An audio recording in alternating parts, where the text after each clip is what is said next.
Pessoal, você acredita que o ministro Alexandre de Moraes pode inventar uma desculpa qualquer para sair do STF e não passar pelo vexame de um impeachment? Comenta aí pra mim, porque, meus amigos, o negócio esquentou pro ministro de uma forma tão intensa que um novo pronunciamento por parte do STF foi feito a respeito desse assunto e eu vou trazer todos os detalhes aqui nesse vídeo. Por isso aproveita para se inscrever no canal, ativa o sino de notificação, compartilha ao máximo e vem comigo, porque nesse vídeo aqui teremos várias notícias que impactam o cenário político atual, começando com o próprio Lula, né? A própria esquerda que acaba de ser desmascarada e o Lula acaba de ser humilhado internacionalmente por seus próprios aliados. Isso mesmo, gente, mais uma vergonha aí para conta da esquerda e por essa nem o Lula esperava, hein? Lula não engana mais ninguém. Eu no lugar dele, sério, pediria para sair, porque tá feia a coisa pro lado dele. Vou mostrar aqui para vocês. Mas é bíblico, né, meus amigos? Em Mateus podemos concluir que, pois tudo que está escondido será revelado, e tudo quanto agora está oculto, algum dia virá à luz. Não é assim? É exatamente isso que está acontecendo. Tudo sendo exposto. E para clarear ainda mais essa situação para vocês, olha só, saiu agora na UOL uma matéria que a ONU publicou a conclusão da missão criada para investigar as violações da Venezuela e foi comprovado o crime de Maduro. Esse escândalo está em todas as manchetes e eu vou explicar para vocês. Saiu agora há pouco e parece que a Venezuela quer um posicionamento mais firme de Lula. Ficar em cima do muro não está ajudando a esquerda e Maduro tomou duas medidas absurdas ainda há pouco e você ficará pasmo com a falta de limite desse regime ditador. Mas calma que tem mais, tem muito mais. Vamos falar aí também da falta de luz da Enel? Caiu agora no colo de Lula, hein, gente? A imprensa acaba de divulgar uma notícia importantíssima do envolvimento do Lula com a Enel. Será que esse apagão faz parte do jogo sujo político? Segura aí que eu irei trazer novos desdobramentos relacionados a esse acontecimento que pode, inclusive, isentar um pouco aí a culpa de Nunes, tá? E o clima esquentou geral, né? Chegando inclusive, como eu disse, no STF, isso mesmo, o STF também fez um pronunciamento bombástico a respeito da possibilidade de impeachment do ministro Alexandre de Moraes. O tema tá fervendo nos bastidores e o STF tá tremendo com a pressão popular que não para de crescer. E para deixar tudo ainda mais quente, Marçal, né, gente? Marçal não sai da boca da mídia, da boca do povo. Ele foi indicado aqui no segundo turno. Sim, ele está na frente. Isso deixou os aliados de Lula em pânico. E o cenário político está se transformando. As pesquisas recentes revelaram uma verdadeira reviravolta, gente. Esses acontecimentos vão ficar para a história. Enquanto isso, Janones, grande aliado de Lula, tá na mira da justiça, a casa tá caindo de vez para a esquerda, o jogo virou, então assista até o final. Vocês precisam estar atentos a cada detalhe dessa nova fase política que tá surgindo. Lula sendo desmascarado, aliados traindo a esquerda, a direita se fortalecendo. Agora, antes de continuar, não esqueça de se inscrever no canal, ativa o sininho de notificação e compartilhe o vídeo, porque a verdade não pode ser escondida. E aqui nesse canal você tem as informações sem manipulação da mídia, tudo bem? Gente, bora lá então começar aqui para vocês. Olha só, já começa aqui no jornal Metrópole, saiu. O colunista Paulo Capelli trouxe a matéria. Pablo Marçal queria desgastar Bolsonaro. Sabe quem disse isso? Olha essa bomba que já saiu hoje aqui nos jornais. O Eduardo Bolsonaro, o filho do ex-presidente Eduardo Bolsonaro, sugere que Marçal não queria a prefeitura de São Paulo e apontou o uso de robôs feito pelo Marçal. Gente, olha só o que estourou. O Eduardo Bolsonaro, deputado do PL, filho do Bolsonaro, afirmou que o objetivo do Pablo Marçal nas eleições municipais não foi vencer a disputa pela prefeitura de São Paulo, mas sim desgastar a liderança do ex-presidente Jair Bolsonaro na direita. Em uma live com influenciadores da direita, o parlamentar também apontou o uso de robôs pelo Marçal nas redes sociais.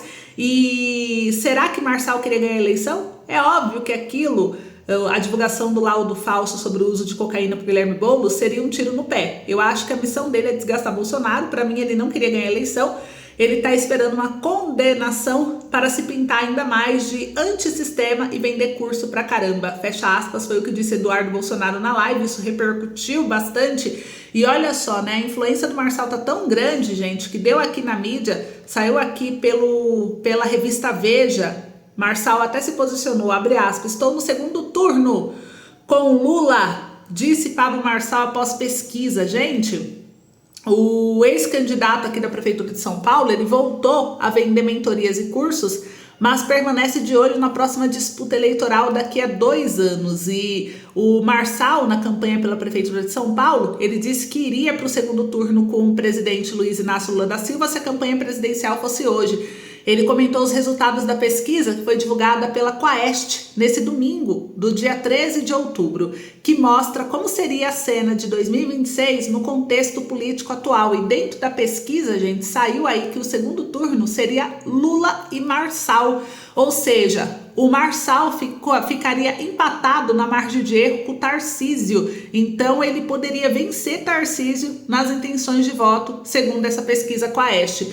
E isso nos traz aqui uma reflexão importante nessa bomba aqui que estourou, porque Bolsonaro ele construiu a sua trajetória defendendo a família, a pátria, a liberdade e enfrentando de frente as adversidades impostas por forças que tentam calar a verdadeira voz do povo, né? A sua postura firme contra o autoritarismo, o globalismo, sua luta pela liberdade de expressão mostraram o compromisso do Bolsonaro com os brasileiros e ele ganhou a confiança do povo. Agora surge essa figura Pablo Marçal, um nome que parece estar ganhando espaço, mas que merece um olhar talvez mais atento e questionador, quem sabe, conforme colocou aqui o filho do Bolsonaro, né, o Eduardo Bolsonaro. Pablo Marçal queria desgastar Bolsonaro. Essa fala ela não pode ser ignorada, gente, na minha opinião, porque por que alguém que se coloca como oposição ao sistema tem como objetivo desgastar aquele que mais lutou contra esse próprio sistema? Se Marçal é contra o sistema, por que seu alvo principal foi Bolsonaro, que foi tão perseguido pelo mesmo sistema? Não estou aqui para dizer que vocês devem acreditar cegamente em Marçal ou em Bolsonaro, mas sim para incentivá-los a fazerem perguntas inteligentes e pensarem de forma racional. Um erro, especialmente agora, nesse momento crítico da política, pode ser fatal para a ala conservadora. Pablo Marçal é um cara jovem, é inteligente, tem experiência em mídias sociais, ele sabe como influenciar, afinal não é à toa que ele é um influenciador, um coach, ele domina a arte de falar o que as pessoas querem ouvir e sabe como se posicionar para ganhar visibilidade. Veja aí como que eu posso dizer, uma habilidade que o Lula tem, comunicar, falar coisas bonitas, para falar o que você quer ouvir, né? Tanto que quando compara o Lula com o Bolsonaro, o Lula fala mais bonito e o Bolsonaro é mais agressivo, aí parece mais ogro, né? Não fala só o que você quer ouvir, por isso é tão criticado e perseguido. Então vamos refletir. Marçal, ele vive de vender cursos, porque é disso que ele tira seu sustento. Se ele não trabalhar, ele vai viver do quê? Não há problema nenhum, na minha opinião, em ser um coach ou um influenciador, mas a grande questão é, será que ele está sendo oportunista? Por que ele não entrou de cabeça desde o começo com a pauta conservadora, ao lado de quem realmente luta por esses valores? O mesmo foi o caso do impeachment do Moraes, ele demorou se pronunciou na última semana antes da eleição. Ele tem carisma, fala bem, sabe usar as palavras para conquistar, mas será que só isso basta para liderar o Brasil? Não se deixe enganar por um discurso bonito, foi assim que Lula ganhou, viu, gente? Ou por alguém que disfarça o óbvio com extremismo. A política exige muito mais do que palavras, exige coragem, coerência, compromisso real com o futuro do país. Marçal pode ser um ótimo influenciador, mas isso não o torna necessariamente um líder político preparado para enfrentar o sistema e defender os valores conservadores que o Brasil precisa. Então eu achei interessante a gente refletir sobre esse assunto e ver aí o filho do Bolsonaro se posicionando a respeito do Marçal. O que vocês acham? Comenta aí pra mim. Enquanto vocês comentam, o STF treme na base enquanto isso, né? Olha só, o STF se posicionou e deu 5 dias para o Janones se defender no caso de injúria contra o Bolsonaro. O processo se baseia no argumento de que o deputado praticou injúria ao chamar Bolsonaro de assassino, miliciano, ladrão de joias, ladrãozinho de joias, bandido fujão. E o STF se posicionou em relação a isso, né? A ministra Carmen Lúcia do STF abriu nessa segunda-feira um prazo de 5 dias para que o deputado federal André Janones apresente sua defesa na ação por injúria contra o ex-presidente Jair Bolsonaro. No mês passado, a corte rejeitou um recurso e confirmou o deputado como réu na ação.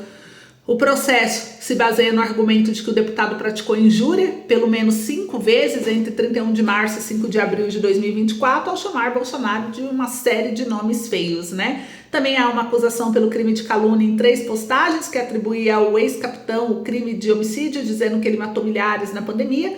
E para a defesa de Janone, as expressões apontadas como criminosas são genéricas, sem demonstração específica de violação à honra, e o deputado estaria amparado pela imunidade parlamentar. Bolsonaro pede que a justiça declare que os crimes foram cometidos 5 vezes e considere como agravante a disseminação do conteúdo na internet. O ex-presidente também pede uma indenização de R$20 mil por danos morais, gente. Então, tem mais. Aproveitando isso daí, né, do STF convocar alguém da esquerda para se posicionar por injúria, né? A gente já conhece esse teatro, mas olha só, eles se posicionaram também a respeito do impeachment do Alexandre de Moraes. A gente percebe o quanto se preocupa o STF. Não há falta de morais que justifique impeachment. Sabe quem disse isso? Gilmar Mendes, da CNN, o ministro do STF, afirma que não há justificativa para abertura de processo contra o colega e elogia as decisões sobre plataformas digitais. Então essa declaração do Gilmar Mendes, a CNN, afirmando que não há falta de morais que justifiquem o impeachment, é nada mais do que a tentativa desesperada de proteger seus próprios aliados dentro do STF. É óbvio que entre amigos eles se protegerão até o fim, blindando-se de qualquer tipo de fiscalização ou controle. Mas o que salta aos olhos aqui não é apenas essa declaração, mas o fato de se posicionarem repetidamente sobre o assunto. Isso não é apenas um posicionamento, são ações para manter o controle e, pior, disfarçadas de imparcialidade. Basta observar como o STF dá prazo aí para Janones, aliado da esquerda, que não hesitou de xingar Bolsonaro. Mas já sabemos muito bem como essa história vai acabar, inclusive pela imunidade parlamentar. O STF age com 2 pesos e 2 medidas, mostrando que a imparcialidade é apenas um teatro, né, gente? Enquanto isso, suspendem um X, assumem intervenção política descarada, perseguem aí a oposição, né? Conforme a gente viu nos últimos dias. Então, assim, vamos ver até onde isso vai parar. Mas sabe o que me deixa mais aliviada? É ver que a verdade, ela não fica escondida por muito tempo, gente. O Lula, ele vem aqui acumulando fracassos e vergonhas no cenário internacional e não adianta tentar disfarçar, não. A realidade é que sua aliança com regimes como o do Nicolás Maduro, que vem aí sendo desmascarado mundialmente por suas atrocidades, só o coloca ainda mais na defensiva, né? A cada dia surgem novos desdobramentos, eu vou trazer aqui agora para vocês, e não há mais como esconder a verdade. O Lula tá perdendo controle, a esquerda tá perdendo controle. O que estamos vendo é um líder que se recusa a admitir que a esquerda autoritária, centralizadora está desmoronando e seus aliados o traem a cada oportunidade. Eu falo que a esquerda é tão obcecada por poder absoluto que a lealdade entre seus integrantes é praticamente inexistente. Nós vemos isso claramente na forma como Lula, mesmo apoiando a Venezuela, foi desprezado por seus próprios companheiros, gente, é isso mesmo. O caso aqui de Maduro é exemplar. Apesar de Lula tentar manter as aparências e continuar aqui o seu apoio ao regime venezuelano, ele foi deixado de lado, mostrando aí que a esquerda é ingrata e não se importa com seus aliados quando o poder está em jogo. Não existe lealdade em um ambiente onde o que vale é quem controla mais. E isso nos leva a refletir sobre a frase mencionada. Olha só o que saiu aqui no jornal, saiu aqui na Revista Oeste, saiu aqui no UOL, saiu aqui no G1. No G1, o porta-voz aí de Nicolás Maduro disse o seguinte: quem é o porta-voz que eles colocam dizendo as coisas mais bárbaras contra nosso país através dessa chamada esquerda? A gente vê aí o Lula. Para mim, Lula foi cooptado na prisão. Essa é a minha teoria. Parte dessa chamada esquerda, cooptada pela CIA, pelos Estados Unidos da América Latina, agora tem 2 porta-vozes. Lula, que não é o mesmo que saiu da prisão por tudo que acusou agora, não é o mesmo em nada, nem em seu físico, nem em como ele se expressa. Fecha aspas, disse Saab.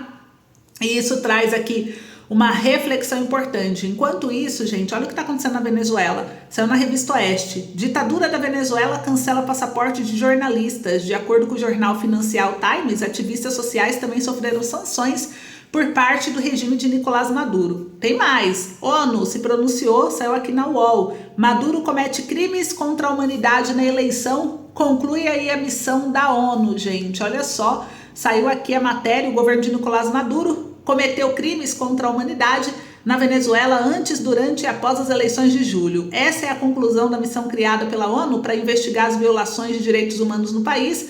No informe de mais de 180 páginas, divulgado nesta terça-feira, dia 15 de outubro, a equipe internacional apontou que a repressão contra a oposição envolveu assassinatos, tortura, prisão arbitrária e violência sexual. A conclusão é ainda que a ofensiva envolveu um planejamento e foi realizada de forma consciente a partir de uma estreita cooperação entre militares e as diferentes instituições do Estado. Dissidentes foram obrigados a deixar o país, enquanto outros se refugiaram em embaixadas estrangeiras em Caracas. Muitos, porém, foram presos. E na semana passada, o mandato da missão internacional foi renovado na ONU, mas o Brasil optou por uma abstenção, alegando que a resolução que dava aos investigadores o direito de seguir seu trabalho é desequilibrada e cria um contexto de isolamento ainda maior de Maduro. O quê? Olha só o Brasil, né? O Itamaraty explicou que o governo Lula não era contra a investigação, mas considerava equivocada a forma pela qual a resolução havia sido proposta. Então o Lula, ele defende a Venezuela, o Nicolás Maduro, né? Não é a Venezuela, é o Nicolás Maduro, o regime arbitrário, mesmo com toda essa exposição, mesmo com todos esses eventos que foram aqui expostos, né? E Lula, gente, ele se transformou em mais um peão desse jogo de poder da esquerda internacional, né? Que não pensa em seus aliados, mas apenas manter seu domínio. É como se a velha aliança tivesse desmoronado e Lula estivesse agora sozinho, tentando se segurar em uma estrutura que está desabando. A esquerda, ela não oferece lealdade, não oferece futuro, apenas um ciclo interminável de traição e manipulação de poder, como podemos ver. É hora de refletir aí, né, sobre o Lula que vemos hoje. Realmente ele tem controle de suas ações ou ele é, como sugere aqui o Saab, né, na Venezuela, alguém completamente cooptado que perdeu sua identidade e agora age como marionete de forças maiores, hein? A esquerda que ele tanto tenta defender é a mesma que o descartará quando não for mais útil. A esquerda, ela pode ser considerada ingrata, centralizadora, implacável quando se trata de manter o poder a qualquer custo. E é isso que Nicolás Maduro está fazendo, né? Agora, gente, para encerrar o nosso boletim de hoje, encerra com mais uma bomba que é a respeito do apagão em São Paulo, que já dura dias após o temporal. Ele expõe de forma clara a hipocrisia e a falta de responsabilidade do governo Lula e da esquerda, porque enquanto a população sofre com a falta de energia, a esquerda não perde tempo em atacar o governo de São Paulo e o prefeito Ricardo Nunes, e culpando-os, né, por uma crise que vai muito além de gestões locais. Mas o que eles convenientemente esquecem de mencionar é que em junho desse ano, Lula e o ministro de Minas e Energia, Alexandre Silveira, confraternizaram com o CEO da Enel, a empresa responsável por grande parte desse caos. A mídia acaba de expor, gente, uma situação que levanta sérios questionamentos sobre o papel do governo federal nessa crise. Segundo informações, o governo brasileiro chegou a um acordo total com a nova gestão da Enel, ou seja, o próprio Lula esteve em reuniões com a direção da Enel e a responsabilidade não pode ser simplesmente jogada somente nas costas do governo estadual, como se ele fosse o único e exclusivo responsável por todos esses problemas, né? Se a esquerda está tão envolvida com a gestão da Enel a ponto de marcar encontros, reuniões, por que ao invés de apoiar uma solução, né, conjunta com o governo de São Paulo, independentemente de ideologia política, eles preferem atacar e promover discórdia? Esse comportamento levanta ainda mais suspeitas sobre as intenções reais do governo Lula. É muito fácil apontar o dedo e acusar, enquanto ignoraram completamente sua própria responsabilidade no cenário nacional. O que deveria estar acontecendo agora é uma ação conjunta, um esforço para resolver o problema e tirar milhares de pessoas da escuridão. Mas não, a prioridade da esquerda é o quê? Política do caos, usando o sofrimento da população como munição para ataques partidários, ainda mais nessa segunda fase aí das eleições municipais. Então Lula e sua equipe confraternizaram com a Enel, fizeram acordos e agora, quando a crise atinge seu pico, se escondem e permite que seus aliados locais ataquem sem fundamento o governo de São Paulo. Esse é o verdadeiro retrato de um governo que prefere politizar a tragédia ao invés de trabalhar em soluções reais para o bem do povo. Agora comenta aí para mim o que vocês acham disso tudo. Esse foi o boletim de hoje, espero que tenham gostado. Um beijo, se cuida e até logo.